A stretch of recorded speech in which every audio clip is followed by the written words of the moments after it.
All right, guys, we wanted to take a minute this week to go over prepping for coaching sessions. I know that we've gotten a lot of questions since we did the softball summit about different tips and tricks that we all have. And it's my turn this week to share information on how to prep for coaching sessions. So that's what we're going to go over real quickly today. Guys, if you do have any questions, I'm available.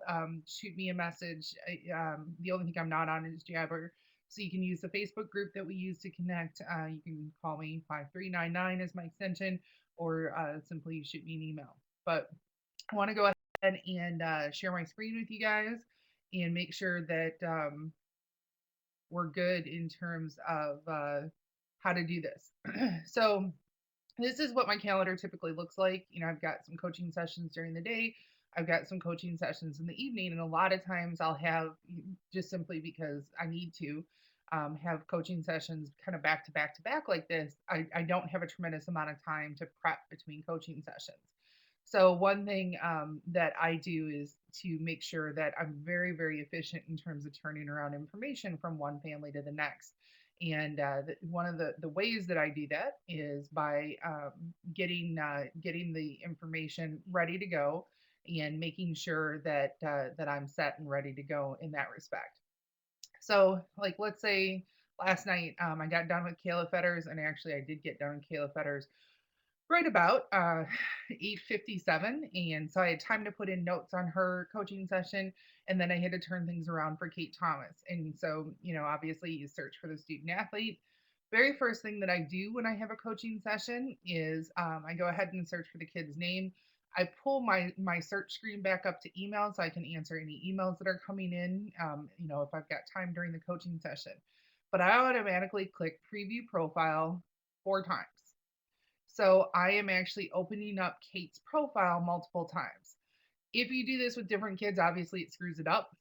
If you do it with one kid, what you get is 4 different versions of the profile. So in the 30 seconds that I have to turn things around with this family, I'm going to go ahead and look at their summary, see when the last time was that they had a coaching session. I'm going to go through tracking notes, and I'm specifically going to pull up MPS or yellow flags or anything like that. And then previous coaching sessions, a lot of times I use my scratch pad for notes. The second screen here, what I typically do is I go to my colleges so I can see what colleges are looking at Kate. This is all stuff that I'm doing in like that 30 seconds before I get on the phone with the family. Fourth screen, what I'm going to do is go to my colleges and pull up her favorites, or third screen, excuse me, her favorite section. So I can see what schools she's got on her favorites. And then I'm going to leave one open so I can see her recruiting profile and be able to read through her recruiting profile, especially if it is the very first coaching session that I've had with the family.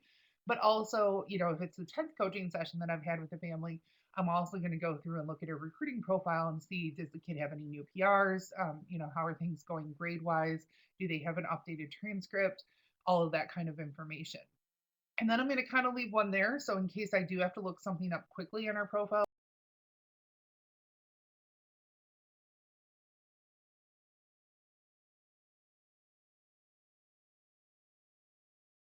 in the middle of a coaching session with a family, I'm literally bouncing back and forth between these screens.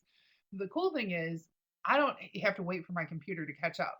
Like if I were on one screen and I were going back and forth between notes and I was going to figure out what schools are looking at her profile and I was going to figure out what schools she has in her favorites page, it would take forever. So I don't do that. I bounce back and forth between these different screens.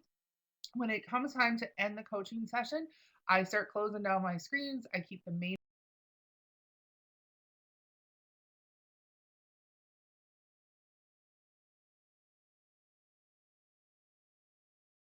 update the scratch pad, and then make sure that information is updated as well.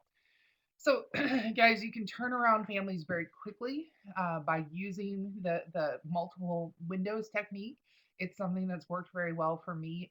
I don't have to do a ton of prep work during the day for my coaching sessions, simply because I can go through and in a matter of a minute or 2 minutes, I can find out the information that I need to on a particular family in order to move forward. So I hope that this tip helps you.